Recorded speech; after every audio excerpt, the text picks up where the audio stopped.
All right, guys, we're back again. COVID Cabal. COVID Cabal. What's up? What is up, people? What is up? Let's get right into it. Just putting this out there. COVID Cabal time. I apologize, guys. I'm a little under the weather. Just a little under the weather. Just a little bit of a, I think this is the problem. The problem is that it's very cold. It's very cold over here in Poland. And the problem is that I've been going out improperly dressed because I'm like, white boy winter, used to rocking it in the States, right? But over here, man, I don't know. It's like getting into my bones. I don't know if I'm getting old or something like that. It's getting in my bones. And so I picked up a little bit of a cold. No big deal, but just keeping myself warm. But we got just a little bit of Alentejo here. Alentejo, you can't even really read this. It doesn't matter. This is nothing special. This is nothing special, but Portuguese wine is always very serviceable. So I figured it's easy to get to in Poland compared to most Western European wine because obviously people are just looking for serviceable over here. So anyway, if you guys are here, drop a comment in the chat. You know how it is, Cove Cabal. Drop a comment in the chat if you guys are here, if you guys are tuning in live. It's going to be a good show tonight. We got a lot of things to talk about. I'm going to go through it as fast as I can in the next 45 minutes. I want to make sure we cover all of these different bases. If you guys are here, drop a comment in the chat. You know what's up. You know what's up.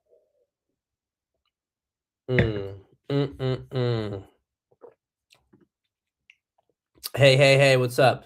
Salute, Mr. Branford. Yeah, actually, Russia has some decent wine. I actually had a good friend in college. He was a super wealthy from a super wealthy Russian family, kind of like mini oligarch, not oligarch, but like one of the entrepreneurs who cornered like a smaller market during the post-Soviet collapse, and his name's Misha. I won't give the rest because that would be rude, even though we don't talk anymore. Not for any reason. We just, But his family has a vineyard in Krasnodar in the south, which is just east of Crimea more in the mainland. So, actually on the Black Sea, you can do some good stuff over there. So I know that's where that's the part of his, last I heard, that's what he was working on in his family's assets. He was becoming the wine person. So anyway, guys, yes, Seth, it has been an interesting week to say the least. The news about the raids regarding 2020 election is huge. Yes, and I think maybe it's worth almost just getting right into that because there's some interesting stuff. Yeah, and by the way, that's the warm part of Russia. Krasnodar actually is it's like the only part of Russia in Crimea, southern Crimea. Just when you hug the Black Sea coast, you can get a little bit of a cooler Mediterranean climate down there. So summers can be quite nice. Very different than the rest of Russia, for sure. Okay, so I called this, and I just kind of, pulled a title out. I got in a rush to want to overthink it too much, but Epstein and the end of the EU. There's actually a lot more I want to talk about here, but the reason I want to mention the end of the EU, and it's not just the EU, for the record. It's the end of the European aristocracy for the most part. I'm not going to say the Habsburgs. The Habsburgs might be based, actually. I think that the Habsburgs may have not been a degenerate family, but I got to say it. What happened in Spain, I think, is going to be the straw that broke the camel's back. I think it's going to cause a chain reaction. But I also want to talk about this and why I view it actually in a positive lens. Okay, so give me a moment here. First, so you know what I'm talking about. The socialist government in Spain just legalized 500,000 illegal immigrants, and it is also going to allow them to bring their families over, and it is basically a diktat. So this was not anything, from what I understand, they did not really have the ability legislatively to do this. It was very, it's almost like an executive order kind of thing. But the king signed off on it. Okay. Now, this is an enormous number of people. It's not quite as big as the 5 million in 2015 that came through, right, with Germany. But Spain never had that many migrants. And we're talking about illegals already in the country. We're also talking about this on the heels of everything else going on. So why would this, first off, why would this happen and what are the implications? So when you have countries that are already buckling under the migrant pressure, Austria is moving away to do remigration. Um, Poland, Hungary, Eastern Europe, Italy are all lockstep against it. And even the other Western European countries are having to pay some lip service a little bit around it. Okay. So why would Spain do this? Well, I'll tell you why I think that they did it. I mean, they said it very explicitly that they did it on a domestic level in order to create a voting base so that they would stay in power. They did to attack the right, basically. It's an act of war, basically. I want to be very clear here. I want to be clear here. The people who did this should be executed. So that doesn't just mean the socialist leader. That means actually the king. And this is what I'm talking about when I talk about the end of the EU. The EU is going to die from the two aspects of it that were not. There were three aspects really, but two of them are really going to destroy the EU. That were not in the structure of the EU. It didn't work, and that was the fact that there's a shared currency for most of the countries, but there isn't a shared bond market, which means that you can buy different countries' debts, but the value of the euro, but the currency can't float against the debt. So that creates all sorts of internal tension. That's why we talk about in the show a lot of the stuff that Tom Luongo does, which is so important. When we saw the Italian bonds, French bonds giving a higher yield than Italian bonds. Remember, higher yield means more instability. So for Italy to be valued less in the bond market than France is pretty crazy, right? And Italy is catching up to Germany too. That's really crazy. It's really crazy. But they can't do anything about it because all these countries are in the euro. So all they can do is the European Central Bank can try to buy the spread to try to mitigate the damage, but they can't do that indefinitely because of the macroeconomic issues. Because you can't, if you're going to buy things, how are you going to buy them? Right? You need to have dollars.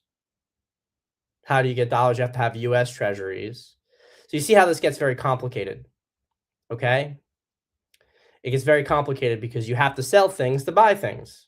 You can't just print because then that'll screw up the entire market. You can't do that only, right? You might be able to get away with it a little bit in certain contexts, but with central banks not coordinating policy, in the past, they were able to do this a lot more. And there's a side point here. I'm going to get back to the main topic with Europe, but there's a side point here that's really important, which is Japan, okay? So perhaps some of you have noticed Japan now has a nationalist government in power, and you also see Japan consistently, and that there's going to be new elections. They should be poised to do very well. They just called elections. By the way, they said bonsai. A bunch of them said bonsai, right?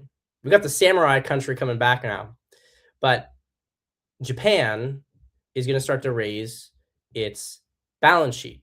Sorry, it's going to start to raise interest rates. Now, why is that important? Japan has had notoriously low interest rates. And why did Japan have notoriously low interest rates? So it was a slush fund so people could buy cheap dollars overseas. Okay? Japan's entire post-war economy was basically built up and used to be rated to support really Europe's acquisition of dollars to control the dollar market. Okay? Now I say Europe, but at that time, a lot of the US presidents were behind it. Trump isn't anymore. So the relevance of this is that Japan is now becoming an independent country financially or monetarily, right?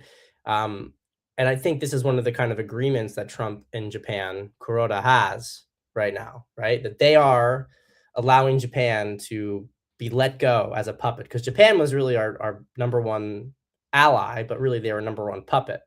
They were, and you can tell they were really a puppet, unlike Europe, because they literally did everything that we said, always, never talk back about it.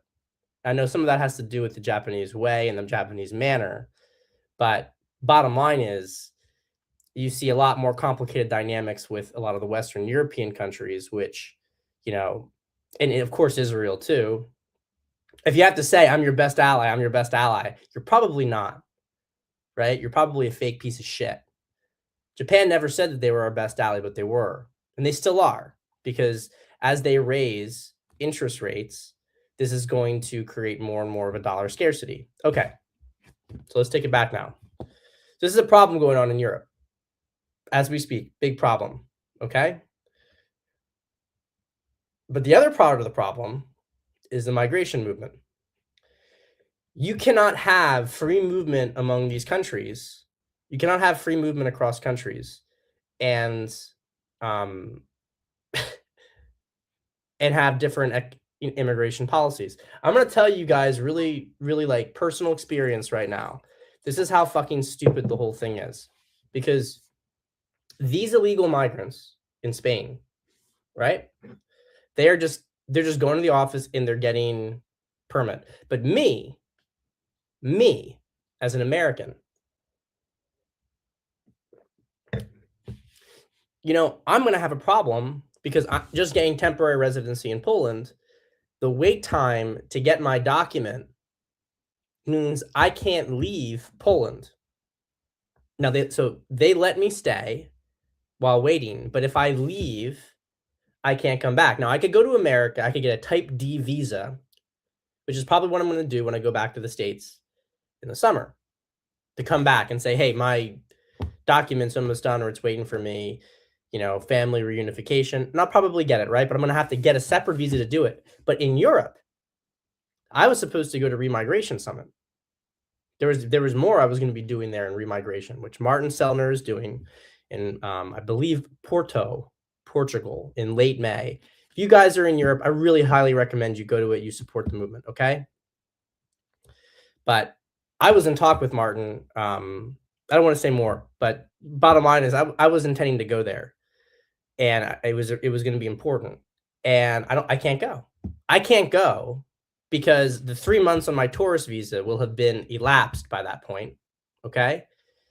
So while I'm allowed to legally stay in Poland, I can't legally go elsewhere in the Schengen zone. Now, I guess theoretically, right, I could drive there and not go to any hotels, but then I'm going to be, you know, it's dumb. I'm not doing that. Okay. It would be very ironic to be at the remigration thing as an illegal.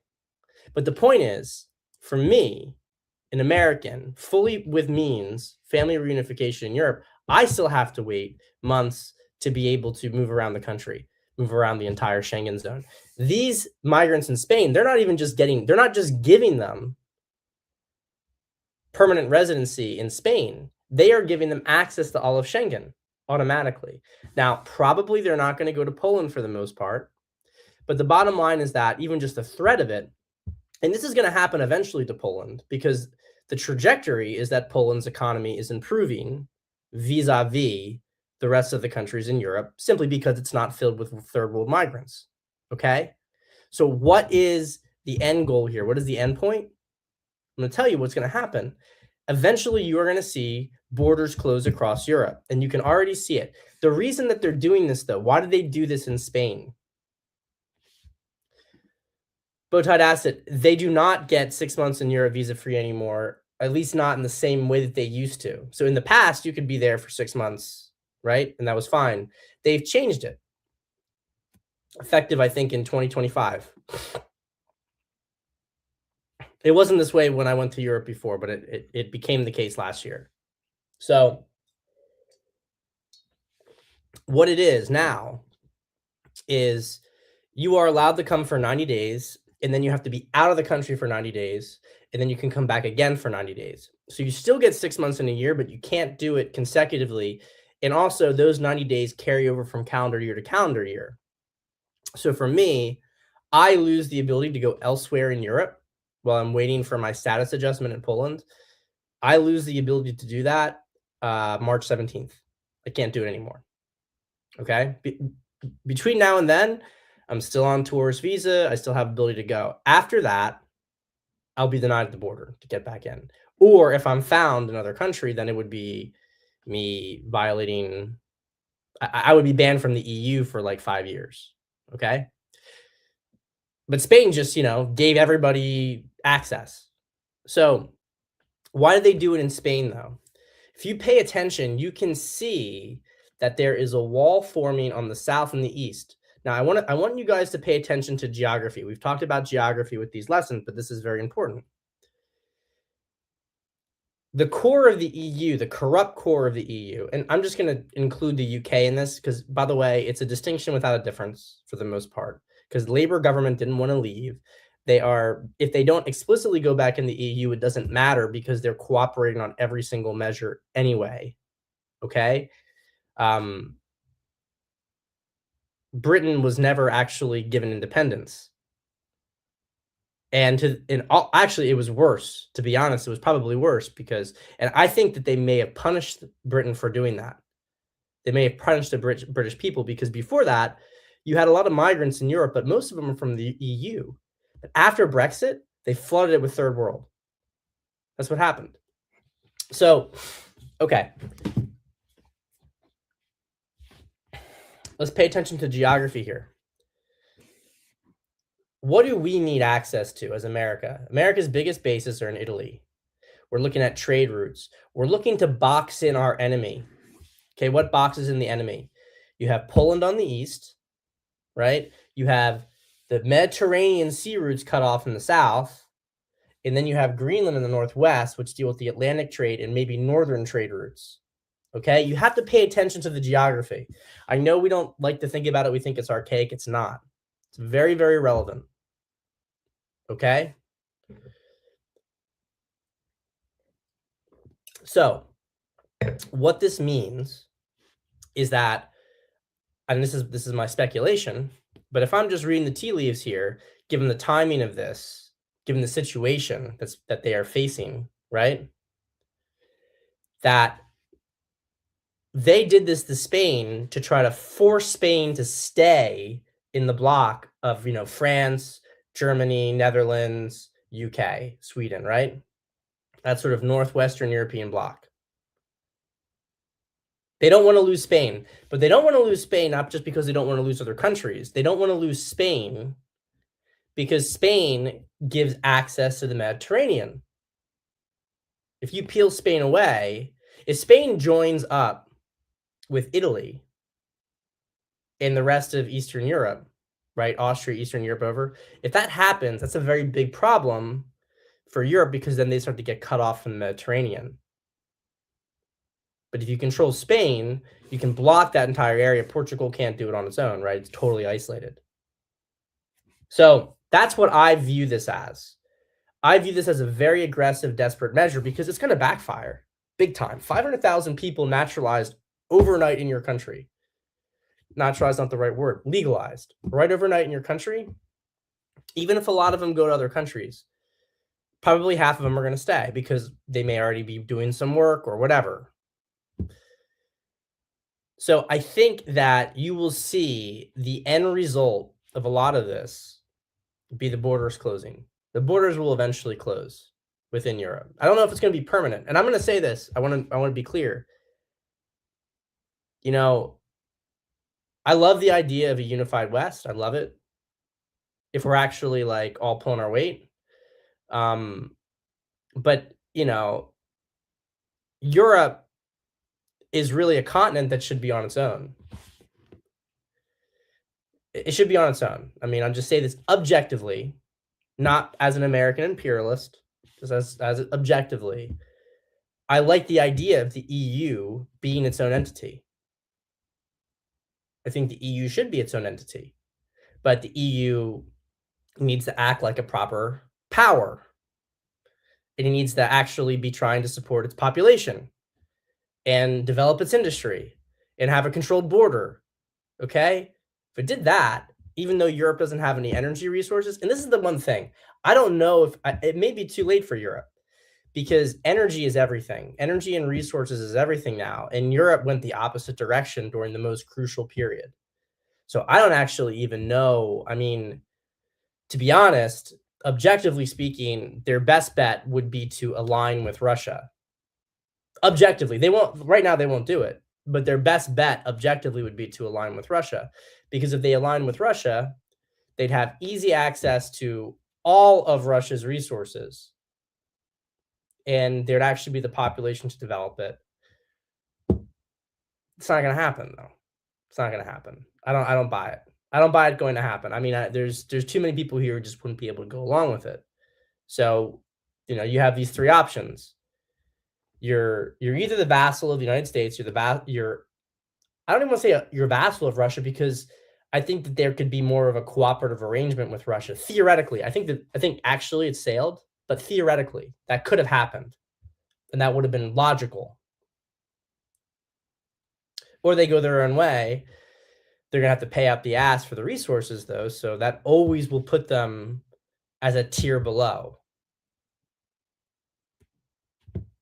But worth it. The other option of trying to work with China, which is what they're trying to do right now, is retarded, because China has no way to enforce them or support them. In so much of our policies right now, you can see exactly what we're doing, why we went after Venezuela, and why we are now going after Canada. That's coming, by the way. Don't be surprised when that comes. The reason for this order of operations, in part, there's a lot of reasons for it, right? Hemispheric control, of course, but a major reason for it is the fact that Canada and Venezuela both produce this very heavy, dense, energetic crude oil, okay, which is mostly used for tankers and blue water navies. So what we're doing when we get Canada and Venezuela, what we're basically saying is we're controlling China's ability to rival us with a blue water navy. That's what it is, because those are the main sources of it. We also have the refineries to deal with it. This is the funny thing. Canada's going for China instead, but they already backed down, because how the fuck are they gonna? They don't have a pipeline to China because they didn't fucking build it, because they're retarded. And guess what? We're gonna take Alberta first. They're gonna be independent. They'll eventually become a state. We're gonna destroy the country's done. It's done. You had two options. You either played nice and become a puppet, or we literally devour you and dismember you. That's what's gonna happen. Sorry if that hurts people's feelings. It's not a real country. Its entire existence is predicated on harassing the United States. It's a British tool to harass the United States. That's Canada. Okay? Sorry to my Canadian friends. Carney already backed down, because what are they going to do? We boxed them in from Greenland on the northeast. You have Vancouver, right? The Chinese control of Vancouver. We can cut this stuff off, and we're going to do it. They don't have the geographical position to be able to resist the situation. They have literally no fucking military at all. It wouldn't fight us, by the way. The most you'd see is a couple skirmishes. They would all surrender in the event of it. And that'll never happen, by the way. It'll never happen. But I'm just saying that just because it will never happen, it doesn't mean that the fact that it could happen doesn't influence what will happen.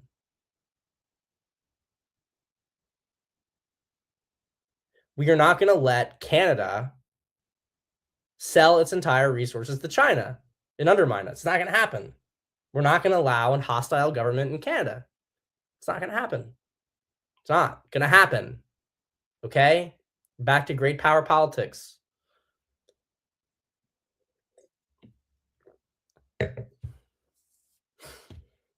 So let's use that to pivot to some other topics, such as this. Prince Andrew implicated in killing a girl as alleged in the Epstein files. Now let's talk about the Epstein files first, because how did the Epstein files, what was the whole thing with this whole tranche of Epstein files? First thing I have to say, guys, by the way, and this is going to be something I'm going to talk about on another show more, but I want to mention it now because it's relevant. the AI stuff is really this is a big and the astrology predicts that this is what's going on. I just want to make a digression on this before I go back to Epstein because it's important. We heard just in the last week that there's a bunch of I don't know Claude bots who are create their own religion. Humans can't enter it. They're sentient. They're doing their own things. I actually take this seriously. I mean, I don't take it like I'm not panicking over it because we knew it was going to happen eventually. You have these, no offense, fucking retarded programmers who are like, "Oh my god, look at this cool thing." It's like just like any kind of sci-fi movie. Look at this cool. I'm gonna do this cool thing. I'm gonna give my, I'm gonna give this AI control over all my passwords in my computer and everything, and it's just gonna be amazing. Yeah, it's gonna be amazing. It's gonna be fucking amazing. Yeah, it's gonna be fucking amazing. Okay? Very naive. Very naive people. If you meet them in real life, they're very naive people. They're not usually very well socialized. That's what they call them dorks. Okay? I'm a nerd. So I'm not trying to like cast shade here. I'm the guy who brings up, I'm the guy who brings up to a dork. This actually happened, by the way, on Friday. I'm the nerd who brings up to a dork about, you know, I'm dropping some harsh comments on migration, right? To some tech guy who's like super normie. But I'm dropping like also major history facts. So he like doesn't even know where I'm spinning, you know what I mean? Like I'm not just like this is a guy I'm so matter of fact about. I'm talking about the Oscillium moving from Lviv to Wrocław. I got this in the bag, man. I know how to troll. I know how to troll and how to test. But the point is, I'm not trying to pick on them too much, okay? But I've worked with some great dorks in my day, some great people. But the bottom line is, yeah. The bottom line is this is very naive. So I'm going to make this point about AI. It's very interesting that AI is kind of becoming sentient, doing its own thing. At the same time, I'm not saying that there's actually a link between these two things directly, but energetically, yes. Whereas with these Epstein files that have been released, which by the way, I think Trump ordered this release. I think it makes a lot of sense because if you read it, it's actually going against all of Trump's enemies. Everything you're seeing in here. Not that I don't think that the files as actually they are in fact against the enemies. I believe that. It makes logical sense. Okay? But who was implicated in these files? Well, we had Prince Andrew now. We knew he raped a girl. Now we know he's killed, now we know. Now that files are saying he killed him. What else are we getting? We're getting a lot of stuff indicating, by the way, very interesting for the people saying that Trump's owned by the Jews. Okay? What are we seeing so much of here? I think it's actually, I have it here. This is one of the headlines. Trump has been compromised by Israel, and Kushner is the real brains behind his organization and presidency. Okay, Disclosed News put this up there. Everyone's like, oh my God, I fucking knew it. Okay, but actually in the documents, it comes from one confidential human source, uncorroborated information to FBI's LA field office. It's the interpretation of a real estate transaction involving Indonesian billionaire Harry Taineo Sabijo, who allegedly bought a Beverly Hills property from Trump at an inflated price. In related details, alleged Trump phone comments about Amazon contracts. The confidential human source frames the deal as evidence of Israeli leverage or control over Trump. That's it. Okay, this is retarded. This is fucking retarded. In the dump, though, what do you see? You see Epstein constantly calling people goyim, talking with his Jew friends about goyim. Look, I'm not hating. You know what I mean? I'm just saying, though, this whole like Trump's an Israeli stooge argument really is not panning out very well. It's my opinion. I don't see the strong corroborations here. Okay? Look at what else is here. We're talking about Dershowitz. The confidential human source recalls Dershowitz telling then Attorney General Alex Acosta that Epstein belonged to both U.S. and allied intelligence services. He shares recollections of phone calls between Dershowitz and Epstein, after which Mossad would then call Dershowitz to debrief. The confidential human source was convinced that Epstein was a co-opted Mossad agent based on these interactions and questions from one of the CHS's associates contracts. Okay, so to me, what you're seeing here, what do you see? You see, in fact, you see a lot of stuff that shows Israel fucking the United States through Epstein. What you see, so you got that. What you see is Prince Andrew, British royal, not just being a pedo, but a fucking murderer. And then we also, let's not forget here, we got two other things. We've also got that psychopath son of Mette, was it the some Norwegian whore princess who had this psychopath son who's like raped all these women. But Mette was apparently also with Epstein. And when her son was 15, she was asking Epstein about getting wallpaper with like naked girls on it. Talk about grooming. Talk about fucking Electra complex. By the way, Electra complex is the Oedipus complex with a mother with her son. I mean, you've got a fucking sick-minded son, and you're trying to encourage his rape. Really sick, really fucking sick. And let's also remember what else we have with the royal families in Europe. We also had the Spanish king signed off on this migrant decree. Okay, so they can all go fucking die, as far as I'm concerned. All fucking die. And people talk about this like, the monarchy. This is why monarchs are bad. It's not about monarchs being bad. Trump is a king. You understand this? Trump is metaphysically a king in the United States. Now, he's not actually our king because in our current system, Putin's a king. He's a czar. Okay? There is nothing wrong with monarchy inherently. One of the books I read in prison was Andrew Jackson's second favorite book, by the way, after the Bible. I may have mentioned this before. Oliver Goldsmith, I think. Oh, man. Oh, I'm forgetting the name of the book. Maybe it'll come to me. But, oh, man. I gotta have to look this up. Oliver, it's going to come up. I just remembered it. The Vicar of Wakefield. Okay, it's a nice little silly story, feel good story. Okay, but there's a very interesting little aside lines written in like the 1760s. Okay, and one of the aside lines was actually they infused minor little political argumentation in there, and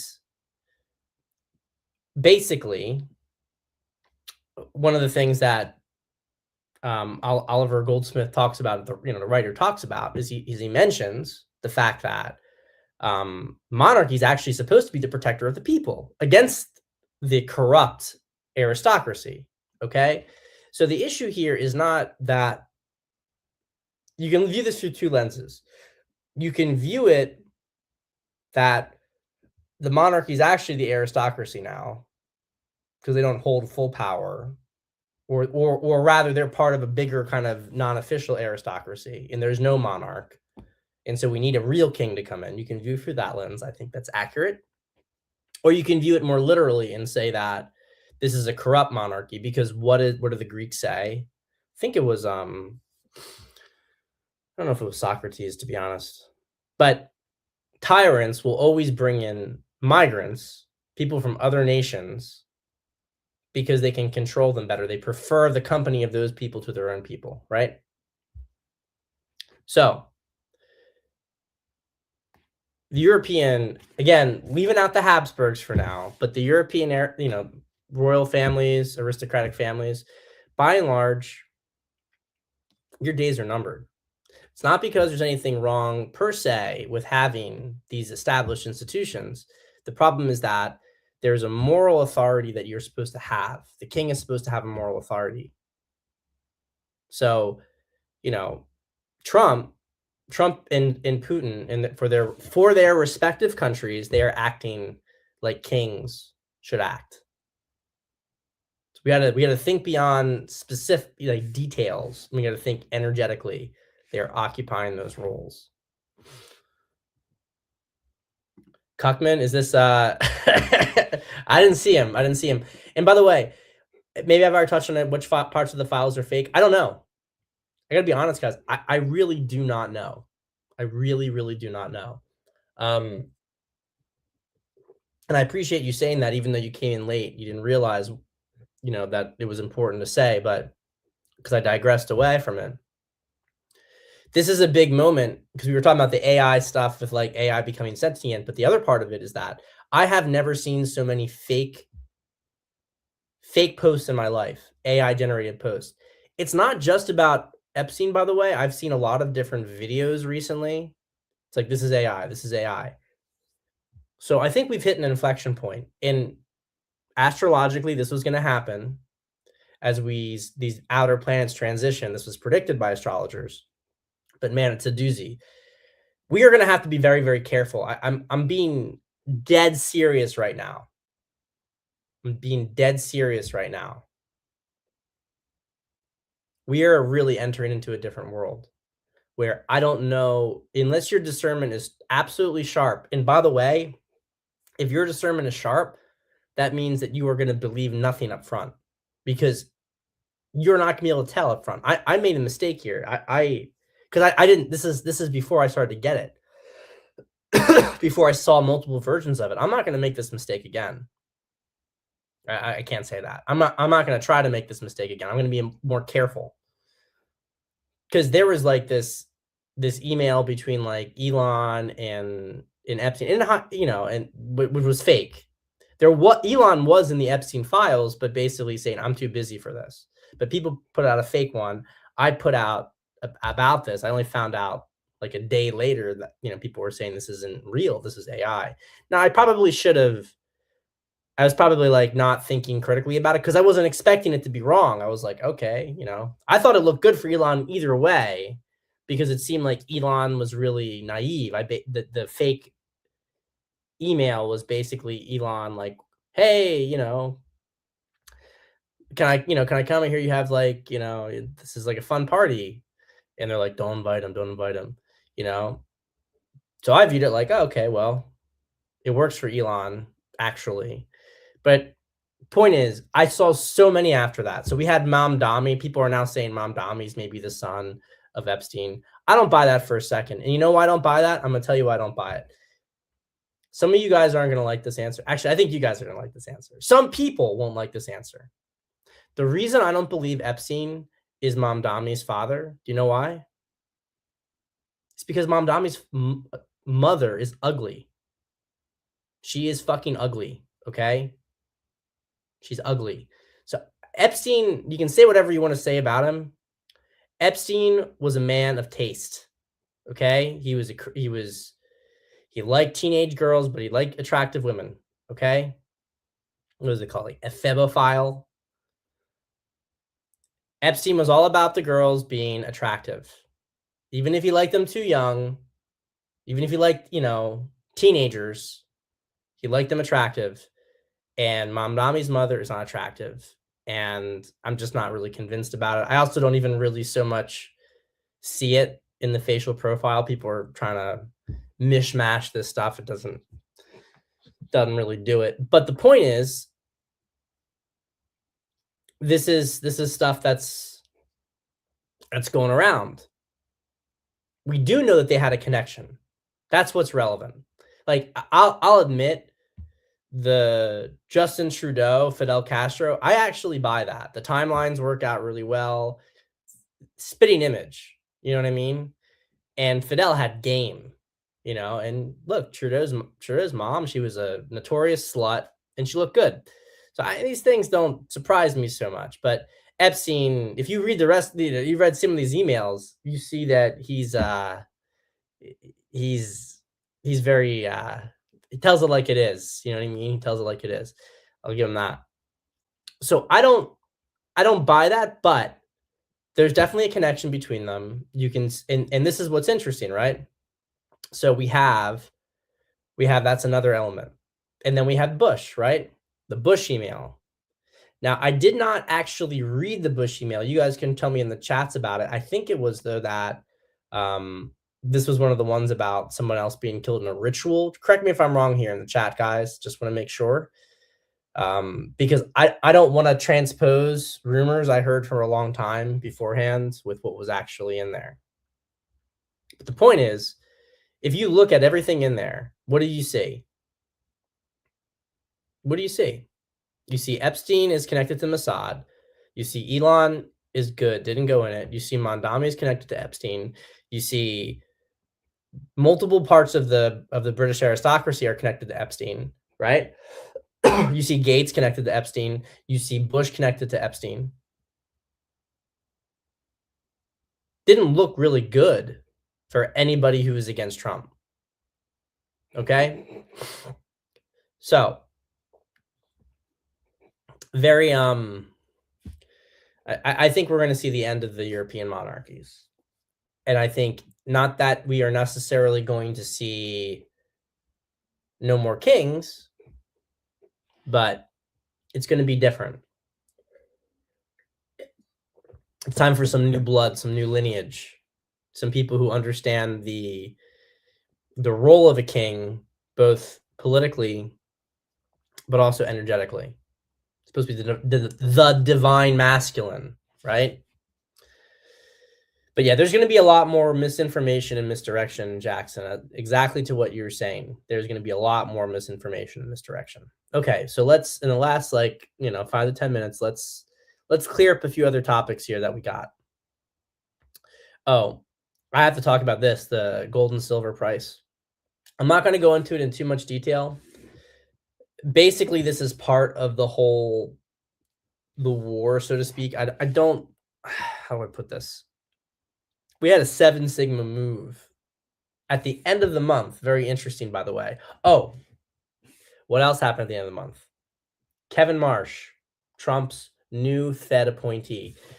His entire policy is to basically move the Fed into the Treasury.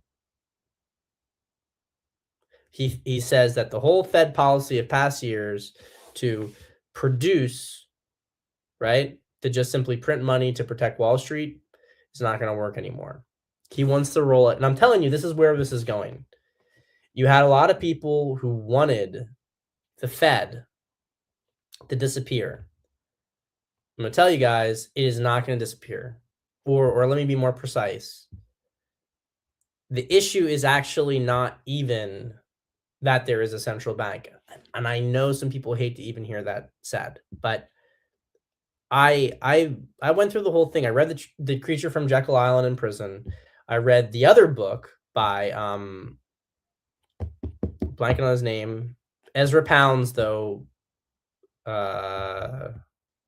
mentee, who visited Ezra Pound when FDR had him in prison, psychiatric ward, because he was talking about how the country had been sold out with the Federal Reserve. The Federal Reserve is the epitome of the rotten central bank, but that's different than what Hamilton proposed. So there's mixed feelings on Hamilton, because if you go back in American history, and this is going to be something we should maybe talk about more on another episode, because it's I don't want to gloss over it too much, but why not introduce it? Okay, I think it's important to introduce. Hamilton wanted to have a central bank. Jefferson and others didn't really want that. Now, Hamilton had his problems, okay, and he did get sidelined eventually, almost led a rebellion against Adams, who, you could argue betrayed the Federalists in order to preserve the unity of the country. That's why Adams only got one term, by the way. Hamilton won, and there's arguments. Some people say that Hamilton was actually a British imperialist because the British had a central bank. But here's the difference. You can make a really, really strong point, and I think this makes more sense personally. Just because you want to have a central bank, it doesn't mean that you want the same thing that existed. You could want America to have a central bank to keep America independent from Britain, because here's the thing. How are you supposed to go about not having a central bank when other countries do? It's like a prisoner's dilemma situation. This is what List, who was a German economist, and I'm just going to say it, the Nazis understood. The Nazis understood that you cannot have financial policy, you cannot get rid of a central bank. What you have to have, though, is a central bank that is controlled by the state. The issue is not that there's a central bank. The issue is that there is an independent central bank. It's not independent. It's a globalist central bank. It's controlled by the City of London. But a central bank owned by the Treasury that can increase and decrease the amount of currency going through the country is not a bad thing. That's what Lincoln did with the greenbacks during the Civil War. He printed money that was not gold-backed currency, but they only printed as much as they needed, and it stayed in circulation, and it was backed by the U.S. Treasury. The issue is that when it's printed by an independent bank, you cannot have independent monetary policy from the Treasury. That's nonsense. But I'll tell you, part of German reindustrialization in the 2030s was, in fact, that the Germans they controlled the central bank. They took it back from the global financiers, and they expanded the currency when they were doing capital investments, building dams, right? When the state was funding investments, they would print more marks, right? Reichmarks, in order to supply the financialization of those things so that you wouldn't have deflation, because they understood that if you had deflation, absent certain circumstances, like maybe in America right now, deflation didn't help the economy to grow. So they actually would even print out notes that had an expiry date. So they'd be valid in currency for a certain amount of time, then they'd be redeemable, be pulled out of the currency. Okay. This only happens if you have a really high trust situation. But the bottom line is that the issue is not a central bank. And I would argue it's frankly implausible to not have a Bank of the United States when you have a Bank of Russia, when you have a Bank of China, right? European Central Bank. You can't have totally independent small bank, because what happens is that the big fish outside eat the small fish. What you want is an American central bank that's owned by the Treasury that protects American banking and industry. So the president can control it through the Treasury. That's where Kevin Marsh is going. That's what he wants to do. That's what Besant wants. You can see the writing on the wall. I don't know whether Tom Luongo, he's still very pro Jay Powell. And I don't know if this is kayfabe, as they say, the whole thing with Powell, because Powell hasn't been criminally indicted. There's been a subpoena for information from the Fed, and he made it seem like there was more. He did look uncomfortable on camera. He didn't lower interest rates in the last meeting last week. I am not convinced that Tom is 100% right on this. Could be directionally correct while underestimating the fact that they are still different factions. But the bottom line is this. Kevin Marsh, if he goes into the Fed, whether it's still called the Federal Reserve won't matter. It's going to be part of the U.S. Treasury by the end of this decade. All right? That's what I see happening. Other stuff here is not so important. I think that's a good point to end on. Last thing I'll say, though, and you just drop it in the chat real quick, last 2 minutes. How do you guys feel about doing Kova Cabal twice per week? You guys like that? You guys want Kova Cabal twice per week? Because I'm thinking I might do Thursday, same time too, because I know it's a weekday. There's just a lot happening. I feel like I can't cover it all. During the peak of Kova Cabal, I do it every day. I'm not going to be able to do that. But I feel like twice a week, maybe that'll be fun. Maybe we do Thursday and Sunday. You like that? Celador likes that. Get this Kova Cabal going again. Things are ramping up. That's what I mean. I can't. I gotta adjust based on the times. I like once a week for just, normal times, but when things get intense, we gotta kick it up a little bit. So, I am I'm going to I'm gonna do it, guys. I'm gonna do it. I'll see you guys Thursday. Code Cabal Thursday. You take care. Have a great week. Stay safe. Don't go to Seattle. This fucking retard. I'm telling you guys, it's gonna heat up. It's gonna heat up. All right. Take care, my friends. Aquarius season is indeed kicking off, Jackson. It is indeed. I'll see you guys next time.